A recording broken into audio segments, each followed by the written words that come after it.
केंद्र की मोदी सरकार के खिलाफ श्रीगंगानगर हनुमानगढ़ से किसानों ने देशव्यापी किसान आंदोलन का फूंका बिगुल।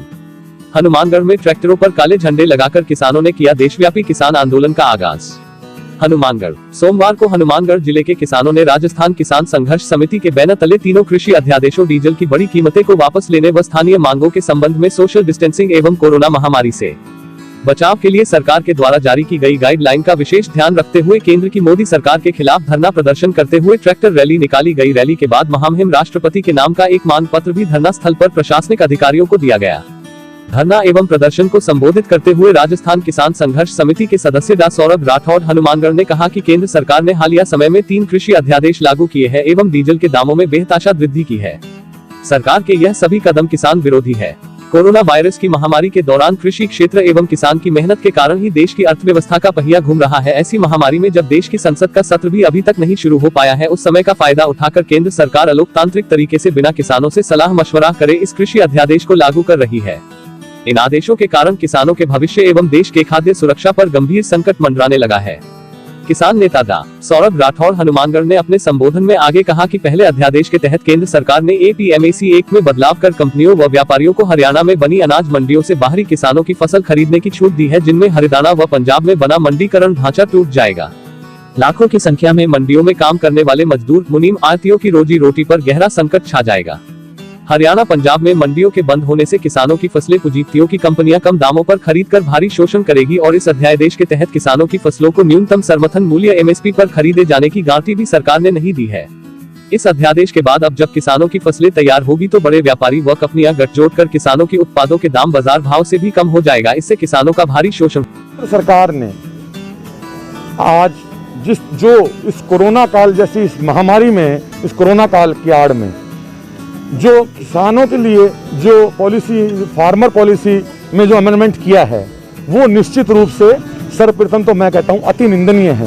देश के अंदर किसानों के जो हालात हैं वो हमसे किसी से छिपे नहीं हैं। आज देश के अंदर किसान मजबूर है, कर्ज के तले दबा हुआ है। इन विषम परिस्थितियों में आज जिस तरह से मंडियों को खत्म करने के लिए कानून लाया गया है, वो कानून सरकार वापस ले। और मैं ये और कहना चाहूँगा कि इस कानून से जो हमारे व्यापारी साथी हैं वो भी भयंकर रूप से प्रभावित होंगे। वो भी इस आंदोलन में, इस मूवमेंट के अंदर जो आज हमने शुरू किया है, इसमें किसानों के साथ आए। दूसरा ये है, जिस तरह से आज हमारे देश के अंदर एक सिस्टम था कि जो भी हमारी खाद्यान्न सामग्रियाँ थीं, जैसे हमारे चावल, गेहूँ, अन्य दालें, जो भी खाद्य सामग्रियाँ हैं हमारे देश के अंदर, उनको स्टॉक करने की एक लिमिट थी। कोई भी व्यक्ति या कोई भी फर्म या कोई भी कंपनी एक लिमिट तक उसको स्टॉक को वो रिजर्व कर सकती थी, उनको स्टॉक कर सकती थी। केंद्र सरकार ने इस कोरोना काल की आड़ में उस जो स्टॉक जो सीमा थी, उस सीमा को ख़त्म कर दिया। यानी कि मतलब सीधा सीधा किसान के ऊपर, देश के किसान पर बहुत बड़ा कुठारघात है कि आज स्टॉक सीमा, यानी कि स्थिति ये हो जाएगी आने वाले समय के अंदर, यदि अगर ये सरकार ने कानून वापस नहीं लिया, कि एक व्यक्ति के पास में तो आज अंबानी, अडानी, इतने बड़े बड़े लोग हैं, वो हमारे देश के सभी खाद्य सामग्रियों को स्टॉक कर लेंगे और उसके बाद में वो अपने मनमर्जी के रेट पर उसको बेचेंगे। यानी कि आम आदमी और किसान, उसके हालात ये हो जाएंगे और मनमर्जी के रेट। आज आप देखिए, बिहार सरकार ने इस तरह का कानून पास किया था। बिहार के अंदर चावल की बहुतायत खेती होती है। आज आप वहाँ चावल के भाव देखिए क्या है। चावल के भाव वहाँ 1000 रुपये, 1200 रुपये वहाँ को आज भाव है। क्या एक अच्छे बासमती चावल का भाव सिर्फ 1000 रुपये, 1200 रुपये? वहाँ का किसान के क्या हालात हैं, किसान किन हालातों में वहाँ गुजर रहा है, वही स्थिति आज इस सरकार, ये सरकार पूरे देश के किसानों पर लाना चाहती है।